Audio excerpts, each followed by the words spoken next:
अस्सलाम अलैकुम स्टूडेंट्स। आज हम स्टार्ट करेंगे इलेक्ट्रिसिटी का एक और लेक्चर। पिछले लेक्चर्स में हमने इंट्रोडक्शन ऑफ इलेक्ट्रिसिटी पढ़ा, डिस्कवरी ऑफ इलेक्ट्रिसिटी पढ़ा, चार्ज के बारे में पढ़ा। इस लेक्चर में हम पढ़ेंगे प्रॉपर्टीज ऑफ इलेक्ट्रिक चार्ज। तो सबसे पहली जो प्रॉपर्टी है वो ये है कि जो लाइक चार्जेस होती है वो आपस में रिपेल करती है और अनलाइक चार्जेस आपस में अट्रैक्ट करती है। मींस अगर आपके पास पॉजिटिव चार्ज होगी और आपने इसके साइड में एक और पॉजिटिव चार्ज रखी तो ये दोनों आपस में रिपेल करेगी। अगर आपने यहाँ पे एक पॉजिटिव चार्ज रखी, यहाँ पे नेगेटिव चार्ज रखी, ये दोनों आपस में अट्रैक्ट करेगी। अगर नेगेटिव रखी और नेगेटिव चार्ज रखी, ये दोनों भी आपस में रिपेल करेगी। तो like charges repel, unlike charges attract. ठीक है। तो इसके बाद चार्ज जो होती है वो दो तरह की होती है। एक हो गई पॉजिटिव चार्ज, दूसरी हो गई नेगेटिव चार्ज। आपको पता है कि बेंजामिन फ्रैंकलिन ने जो रिनेम किया विट्रस और रेजनेस को, जब गिलास राड को रब किया किसके साथ, सिलिक के साथ, तो इस पे जो चार्ज अकर हो गई वो बन गई पॉजिटिव, और एम्बर को जब रब किया वूल के साथ, इस पे जो चार्ज अकर हो गई वो बन गई नेगेटिव चार्ज। मींस चार्ज दो तरह की होती है, पॉजिटिव और नेगेटिव। इसके बाद चार्ज एक स्केलर क्वांटिटी है। स्केलर क्वांटिटी मीन जिसके पास मैग्नीट्यूड हो, डायरेक्शन नहीं। वेक्टर क्वांटिटी जिसके पास मैग्नीट्यूड भी हो और डायरेक्शन भी हो और जो वेक्टर लॉस ओबे करे। अब यहां पे जो ये चार्ज है ये क्यों स्केलर है? क्योंकि इसके पास मैग्नीट्यूड है लेकिन डायरेक्शन नहीं। लेकिन डायरेक्शन, यही रीजन है कि ये एक स्केलर क्वांटिटी है। अब इसके बाद प्रॉपर्टी चार्ज ट्रांसफरेबल है। मीन चार्ज ट्रांसफर होती है इजीली। अगर एक बॉडी ये, दूसरी बॉडी ये, हमने इन दोनों को रब किया आपस में, तो यहां से चार्ज ट्रांसफर होगी इसमें। अगर इसमें एक्सेस होगी और इसमें डिफिशिएंसी होगी तो यहां से चार्ज ट्रांसफर होगी इस बॉडी में। So in short charge is transferable. Charge एक बॉडी से ट्रांसफर होती है दूसरे बॉडी में। ठीक है। इसके बाद और एक प्रॉपर्टी क्या है कि जो चार्ज जो होती है किसी भी बॉडी की, चार्ज को हम ऑलवेज एसोसिएट करते हैं मास के साथ। मींस अगर किसी बॉडी के पास चार्ज, उसके पास मास। अब अगर किसी के पास मास, उसके पास चार्ज हो सकती है, मतलब एक्सेप्शनल केसेस है कि जहां पे चार्ज नहीं हो सकती। मिसाल के तौर पर अगर हम यहां पे एग्जांपल लेंगे प्रोटॉन और न्यूट्रॉन की। प्रोटॉन का जो मास है वो है 1.64 अप्रोक्सीमेटली इंटू 10⁻⁻27 kg।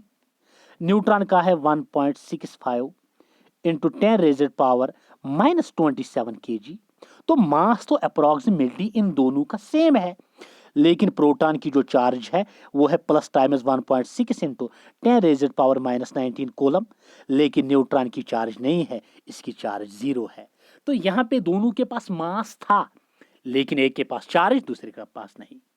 अब यहां पे मसला क्या कि अगर मास होगा तो चार्ज हो भी सकता, हो भी नहीं सकता।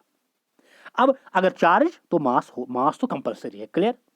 अब और एक, अगर मैं इन दोनों के बारे में और एक प्रॉपर्टी बताऊं कि जो चार्ज होती है, अगर हम चार्ज को लेंगे, चार्ज तो दो तरह की होती है, पॉजिटिव चार्ज, लेकिन मास होता है ऑलवेज पॉजिटिव। ठीक। अब इसके पास और एक प्रॉपर्टी जो है वो है additive nature of charge. Additive nature of charge क्या कहता है कि अगर आपके पास कोई बॉडी होगी, additive nature of charge implies अगर टोटल चार्ज जो एक ऑब्जेक्ट का होता है वो होता है किसके बराबर, algebraic sum of charges. Means अगर ये मेरे पास कोई ऑब्जेक्ट है, इसका नेट चार्ज क्यों है, इसका नेट चार्ज क्यों है। अब मैंने इसको तीन हिस्सों में डिवाइड किया, 1 2 3। इसका चार्ज Q1, इसका चार्ज Q2, इसका चार्ज Q3। अब ये जो नेट चार्ज था इस बॉडी का, इसका नेट चार्ज था Q, मैंने इसको तीन पार्ट्स में डिवाइड किया, ये नेट चार्ज होगा बराबर इन इंडिविजुअल चार्जेस के बराबर, means Q1 plus Q2 plus Q3। तो जो net charge, net total charge of an object is equal to algebraic sum of individual charges. Clear. Means Q is equal to Q1 plus Q2 plus Q3 plus dash dash dash. ठीक है। तो ये था additive nature of charge. अब इसके बाद है conservation of charge. Conservation of charge क्या कहता है conservation of charge means charge can neither be created nor destroyed, न तो चार्ज प्रोड्यूस होता है ना ही ये डिस्ट्रॉय होता है, लेकिन इसके बावजूद ये क्या होता है, चार्ज ट्रांसफर होता है एक बॉडी से दूसरे बॉडी में। क्लियर?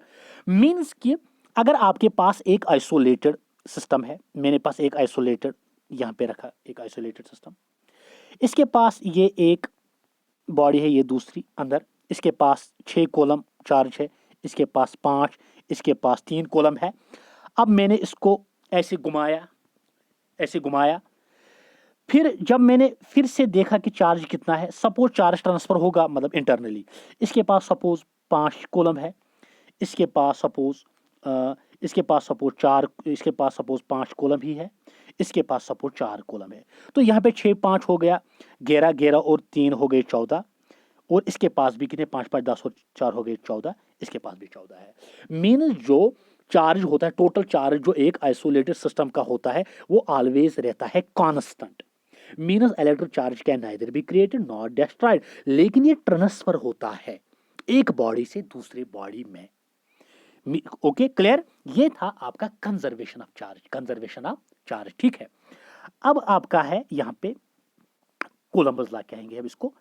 देखो कोलंबस लॉ क्या कहता है, सपोज अगर आपके पास एक चार्ज Q1 है, यहां पे आपकी चार्ज Q2 है, इनके बीच में डिस्टेंस R है। अगर दोनों लाइक चार्जेस होगी तो फोर्स ऑफ रिपल्शन पैदा होगा, अगर दोनों अनलाइक चार्जेस होगी तो फोर्स ऑफ अट्रैक्शन पैदा होगा। तो यही फोर्स ऑफ रिपल्सिव और फोर्स ऑफ अट्रैक्शन जो इनके बीच में पैदा होगा वो आपका डायरेक्टली प्रोपोर्शनल होता है इन चार्जेस के प्रोडक्ट के बराबर। Means F is directly proportional to Q1 into Q2, और यही फोर्स F इनवर्सली प्रोपोर्शनल होता है square of inversely proportional to square of the distance between them, means 1 divided by R square. Mean जितनी distance ज्यादा होगी उतनी ही force of attraction और रिपल्शन कम होगा, डिस्टेंस कम, फोर्स ऑफ रिपल्सिव और अट्रैक्टिव ज्यादा होगा। ठीक है, अब अगर हम इन दोनों को कंबाइन करेंगे, दोनों को कंबाइन करने के बाद हमारे पास क्या आएगा, F is directly proportional to Q1 into Q2 divided by R square. अगर प्रोपोर्शनलिटी साइन को रिमूव करेंगे तो K आएगा इसके बदले K Q1 into Q2 divided by R square. इसी को कहते हैं कोलंबस लॉ। मगर यहां पे आपको याद रखना ये जो K है ये आपका कांस्टेंट ऑफ प्रोपोर्शनलिटी है, इसका जो वैल्यू होता है SI यूनिट में इसका वैल्यू है 9.0 into 10 raised power 9 newton metre square पर कूलम स्क्वायर, ये इसका वैल्यू है। ठीक है, ये था आपका कोलंबस लॉ। इसके बाद अब आता है आपका क्वांटाइजेशन ऑफ चार्ज। अगर हम क्वांटाइजेशन वर्ड लेंगे, क्वांटाइजेशन वर्ड का मतलब है किसी भी चीज को एक फिक्स्ड अमाउंट में लेना, किसी भी चीज को एक फिक्स्ड अमाउंट में लेना, फ्रैक्शन में नहीं लेना, किसी फिक्स्ड मतलब 1 2 3 4 5 100 200 700 800 इसमें लेना। अब यहाँ पे अगर मसला है quantization of charge means charge को किसी फिक्स्ड अमाउंट में लेना।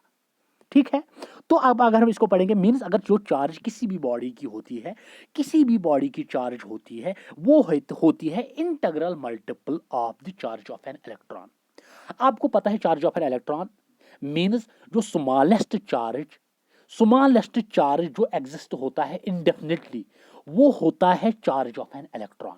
एक इलेक्ट्रॉन की चार्ज, वो एक इलेक्ट्रॉन की चार्ज जो होती है वो होती है 1.6 इंटू 10 रेज़ड पावर -19 कूलम।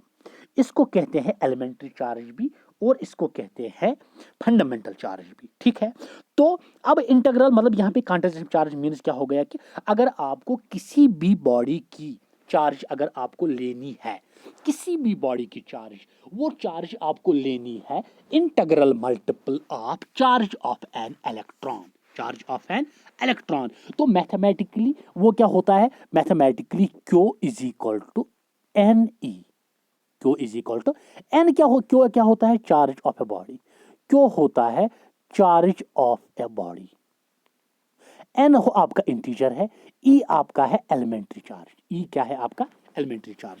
तो Q हो गया आपका charge of a body, N हो गया इंटीजर, E हो गया एलिमेंट्री चार्ज। मिसाल अगर आपके पास कोई बॉडी है वो 10 इलेक्ट्रॉन उसके बराबर उसमें 10 इलेक्ट्रॉन्स के बराबर चार्ज है, तो अगर हम उसकी अगर हम उसकी मतलब क्वांटिटेटिव चार्ज निकालेंगे Q किसके बराबर निकलेगा 10 into charge of an electron that is 1.6 into 10 raised power -19 coulomb.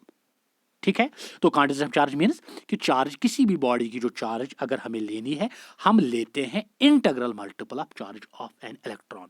Charge of an electron means elementary charge of an electron, fundamental charge. Clear? That is Q is equal to N E. Q किसके बराबर होता है? Q होता है charge of a body, N होता है integer, ई होता है एलिमेंट्री चार्ज। ठीक है। अब इसके बाद और कुछ प्रॉपर्टीज है। उन प्रॉपर्टीज में ये प्रॉपर्टी भी है कि अगर आपके पास कोई कंडक्टर होगा, जो चार्ज होती है वो रिजाइड करती है आउटर सरफेस में, आउटर सरफेस में रिजाइड करती है। जितनी ज्यादा सर्कमफ्रेंस होगी उतनी ज्यादा चार्ज फ्लो करेगी, तो charge resides on the outer surface of a conductor. और एक प्रॉपर्टी कि चार्ज, अगर ये एक कंडक्टर है, ये मेरे पास दूसरा कंडक्टर है, इसमें ज्यादा लीकेज होगी चार्ज की, क्योंकि charge leaks through sharp points, charge sharp points के थ्रू लीक होती है। ठीक है। तो ये हो गई प्रॉपर्टीज ऑफ चार्ज। अब हम पढ़ेंगे वन कूलम ऑफ चार्ज क्या होता है। देखो वन कूलम ऑफ चार्ज क्या होता है। Charge is said to be one coulomb if 1 ampere of current flows through any cross section of a conductor in 1 second। अगर 1 एम्पियर करंट फ्लो हो गई, एम्पियर यूनिट है करंट का, ampere से ampere है ऐसा यूनिट ऑफ करंट, तो अगर एक एम्पियर करंट फ्लो हो गई 1 सेकंड में, तो उस हालत में हम कहेंगे कि जो चार्ज है वो 1 कूलम के बराबर है। Means 1 coulomb charge is equal to 1 ampere into 1 second. ठीक है। Means 1 coulomb of charge is said to be 1 coulomb if 1 ampere of current flows through any cross section of a conductor in 1 second. ठीक है। तो ये हो गया 1 coulomb of charge. अब हम यहाँ पे एक इंपॉर्टेंट पॉइंट है यहाँ पे कि find the number of electrons constitute 1 coulomb of charge. आप हमें बताओ कि 1 कूलम ऑफ चार्ज जो है, 1 कूलम ऑफ चार्ज अगर हमें किसी बॉडी में, किसी न्यूट्रल बॉडी में 1 कूलम चार्ज हमें प्रोड्यूस करनी है, उसके लिए हमें कितने इलेक्ट्रॉन्स उस बॉडी में से बाहर निकालने हैं, वही हम यहाँ पे निकालेंगे। तो आपको बराबर पता है कि क्यों as per quantization of charge क्यों जो होता है वो होता है एन ई के बराबर। क्यों जो हमारे पास है वो है 1 कूलम, क्योंकि हमें 1 कूलम, आपको बताना है कि 1 कूलम चार्ज प्रोड्यूस करने के लिए एक बॉडी में आपको कितने इलेक्ट्रॉन्स निकालने हैं। तो क्यों 1 कूलम है, एन जो आपका है, एन आपको निकालना है कितने इलेक्ट्रॉन्स 1 कूलम चार्ज प्रोड्यूस करेंगे एक बॉडी में। ई जो आपका है ये आपकी एलिमेंट्री चार्ज है, मीन्स 1.6 इंटू 10⁻⁻19 कूलम। क्लियर? तो अब अगर हम इसको एन हमें निकालना है, तो एन किसके बराबर निकलेगा? एन निकलेगा क्यू डिवाइडेड बाई ई। तो एन आपका निकलेगा क्यू है 1, ई आपका है 1.6 इंटू 10⁻⁻19। तो अगर यहाँ पे हम सिंप्लीफिकेशन करेंगे तो एन आपका निकलेगा एन इज इक्वल टू, अगर हम 1.6 को नीचे रखेंगे, 1.6 10⁻⁻9 को ऊपर चढ़ाएंगे, वो बनेगा प्लस 10⁻+19। ठीक। तो एन आपका निकलेगा, इसको 10⁻19 को लिखेंगे 10⁻1 इंटू 10⁻18। ठीक। डिवाइडेड बाय आएगा 1.6। ठीक। तो यहाँ पे सिंपलीफिकेशन फिर से, तो यहाँ पे एन निकलेगा 10 ऊपर है, डिवाइड बाई 1.6 को 10 डिवाइड बाई 1.6 हो गया 16 डिवाइडेड बाई 10। ठीक। इंटू यहाँ पे 10⁻18। तो यहाँ पे a by B whole C by D, a by B ऐसी 10/1 रहेगा ऐसे ही, 10 ऊपर चढ़ेगा 16 नीचे आएगा, तो यहाँ पे आएगा n किसके बराबर? n आएगा आपका 10/1 ऐसे ही, और एक 10 ऊपर नीचे आएगा 16, और इंटू में आएगा 10⁻18। तो 2 8 ज़र हो गए 16, 2 5 ज़र हो गए 10, 2 4 ज़र हो गए 8, 2 5 ज़र हो गए 10, तो n आएगा आपका 5 5 हो गया 25, डिवाइड में 4 इंटू आएगा 10⁻18। तो 4 25, तो 4 6 ज़र हो गया 24, वहाँ पे चढ़ा आपका 1, वो बनेगा 10, 4 2 ज़र 8, वो 2 चढ़ेगा 4 5 ज़र 20। वो 25 को जब हम डिवाइड करेंगे 4 से, वो आपका बनेगा क्या? वो बनेगा 6.25। वो 6.25 इंटू 10⁻18 इलेक्ट्रॉन्स। तो 6.25 इंटू 10⁻18 इलेक्ट्रॉन्स जब हम रिमूव करेंगे एक न्यूट्रल बॉडी से, तो फिर उस बॉडी में 1 कूलम ऑफ चार्ज प्रोड्यूस होगी। ओके, ये था आपका लेक्चर, और एक लेक्चर इलेक्ट्रिसिटी का। दूसरे लेक्चर में हम पढ़ेंगे, अब जो नेक्स्ट लेक्चर आएगा उसमें हम पढ़ेंगे इलेक्ट्रिक करंट के बारे में। और अगर आपको किसी भी जगह कंफ्यूजन होगा या किसी भी टाइप का क्वेश्चन होगा, तो आप हमें कमेंट सेक्शन में पूछ सकते हो। ओके, अल्लाह हाफिज।